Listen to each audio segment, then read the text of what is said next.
ಕಪ್ಪು ಯಾರ್ದಾದ್ರಾಗ್ಲಿ ಸೀಸನ್ನೇ ಗೆದ್ಬಿಟ್ವಿ ನಾವು. ಅದು ಬಹಳ ತೃಪ್ತಿ ಇದೆ ಸರ್ ನನಗೆ. ಆ ರೋಮಾಂಚನನೇ ಬೇರೆ ಸರ್.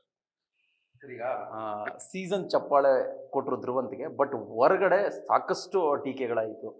ಸುದೀಪ್ ಅವರ ಒಂದು ಚಪ್ಪಾಳೆ ಬಗ್ಗೆ ಸಾಕಷ್ಟು ಚರ್ಚೆಗಳೇ ಆಗೋಯ್ತು. ಈ ರೀತಿಯಾಗಿ ಸೀಸನ್ ಚಪ್ಪಾಳೆ ಕೊಟ್ಟಿದ್ರ ಬಗ್ಗೆ, ಧ್ರುವಂತ್ ಅವ್ರಿಗೂ ಕೊಟ್ಟಿದ್ರ ಬಗ್ಗೆ. ಅದಾದ ನಂತರ ಕಲರ್ಸ್ ಅವರು ಕೂಡ ಅದನ್ನ ವಾರದ ಚಪ್ಪಾಳೆಯಾಗಿ ಕನ್ವರ್ಟ್ ಕೂಡ ಮಾಡಿದ್ರು ಅವರ ಅಫಿಷಿಯಲ್ ಸೋಷಿಯಲ್ ಮೀಡಿಯಾ ಪೇಜ್. ಏನ್ ಹೇಳ್ತಾರೆ ಇದು? ಮೊದಲನೇದಾಗಿ ಶೋ ಬಗ್ಗೆ ಹೇಳ್ತೀನಿ. ಆ ಶೋ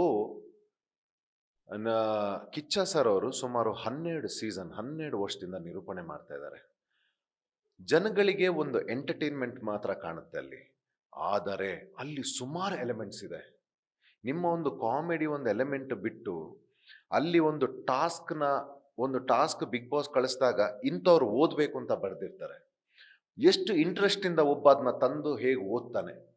ನಂತರ ಟಾಸ್ಕ್ಗಳನ್ನು ನಾವು ನೆರವೇರಿಸೋದಿರುತ್ತೆ. ನಾವು ನಿಂತು ಅಲ್ಲಿ ಉಸ್ತುವಾರಿಗಳಾಗಿ ಅದನ್ನ ಕಲ್ಚರಲ್ ಡ್ಯಾನ್ಸಲ್ಲಿ ಹೇಗಿದ್ದಾನೆ, ಮಾತಲ್ಲಿ ನಿರ್ಧಾರ ಕೊಡೋದ್ರಲ್ಲಿ, ಆಟದಲ್ಲಿ, ಟಾಸ್ಕಲ್ಲಿ, ಮತ್ತೆ ಮನೆನ ಹೇಗೆ ಇಟ್ಕೊಳ್ತಾರೆ, ಮತ್ತೆ ಅವ್ರದ್ದು ಡಿಸಿಪ್ಲಿನ್ ಹೇಗಿದೆ, ಯಾವುದ್ರ ಬಗ್ಗೆ ಸ್ಟ್ಯಾಂಡ್ ತಗೊಳ್ತಾರೆ, ಹೇಗೆ ವ್ಯಕ್ತಪಡಿಸ್ತಾರೆ, ಇಷ್ಟು ಎಲಿಮೆಂಟ್ಸ್ ಇದೆ ಅಲ್ಲಿ. ಜನಗಳು ನೋಡೋ ಪರ್ಸೆಪ್ಷನ್ ಬೇರೆ. ಆ ಇಡೀ ಶೋನ ಒಂದು ಡಿಸೈನರ್ಸ್ ಆಗಲಿ ಅಥವಾ ಅದರದ್ದು ಒಂದು ಮೇನ್ ಇಷ್ಟು ಸೀಸನ್ನ ಒಂದು ಸಕ್ಸಸ್ಫುಲ್ ಮಾಡ್ಕೊಂಡು ಬಂದಿರೋರು, ಅವರ ವಿಷನ್ ಬೇರೆ ಇದೆ. ಅದನ್ನ ನೋಡೋದನ್ನ ಇಷ್ಟನ್ನ ಅನಾಲಿಸಿಸ್ ಮಾಡಿ ಅವ್ರು ಕೊಡ್ತಾರೆ. ಜನಗಳು ಆ ಪರ್ಸ್ಪೆಕ್ಟಿವ್ ಅಲ್ಲಿ ಯಾವುದನ್ನು ನೋಡಲ್ಲ. ಸೊ ಅದು ಬರೀ ಈ ಎಲಿಮೆಂಟ್ ಒಂದೇ ಎಲಿಮೆಂಟ್ ಕೊಟ್ರೆ ಅದು ತಪ್ಪಾಗುತ್ತೆ. ಅವರು ಇಷ್ಟರಲ್ಲಿ ನನ್ನನ್ನು ಪ್ರೊಫೈಲಿಂಗ್ ಮಾಡಿದ್ದಾರೆ. ಸೊ ಅದರಲ್ಲೆಲ್ಲ ನಾವು ಒಳ್ಳೆ ಪರ್ಫಾರ್ಮ್ ಮಾಡ್ಕೊಂಡು ಬಂದ್ವಿ. ಯಾವುದ್ರಲ್ಲೂ ಒಂದು ಇಷ್ಟನ್ನು ನಾವು ಬಿಡ್ಲಿಲ್ಲ.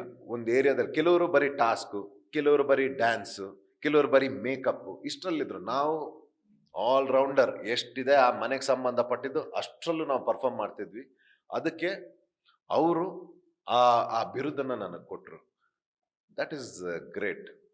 ಹಾಗಾಗಿ ಅದ್ರ ಬಗ್ಗೆ ನಾನು ಜಾಸ್ತಿ ಹೇಳಕ್ ಹೋಗಲ್ಲ. ಬಿಕಾಸ್ ಅದು ಅವ್ರಿಗೆ ಗೊತ್ತು. ಅವರು ಕೊಟ್ಟಿದ್ದಾರೆ ಅಂತಂದ್ರೆ ಅದಕ್ಕೆ ಅವರೇನು ಸಾಮಾನ್ಯ ವ್ಯಕ್ತಿ ಕೂಡ ಅಲ್ಲ. ಅವ್ರು ಕೊಡ್ತಾರೆ ಅಂತಂದ್ರೆ ಅದ್ರ ಬಗ್ಗೆ ಯೋಚನೆ ಮಾಡಿರ್ತಾರಲ್ವಾ. ಮತ್ತೆ ಅಷ್ಟು ದೊಡ್ಡ ಡಿಸಿಷನ್ ಅವ್ರು ಇಡೀ ಚಾನಲ್ ಮತ್ತೆ ಒಂದು ಬಿಗ್ ಬಾಸ್ ಶೋ ಮತ್ತೆ ಕಿಚ್ಚ ಸರ್ ತಗೊಳ್ತಾರೆ ಅಂತಂದ್ರೆ ಅದಕ್ಕೊಂದು ತೂಕ ಇರುತ್ತಲ್ವ ಸರ್.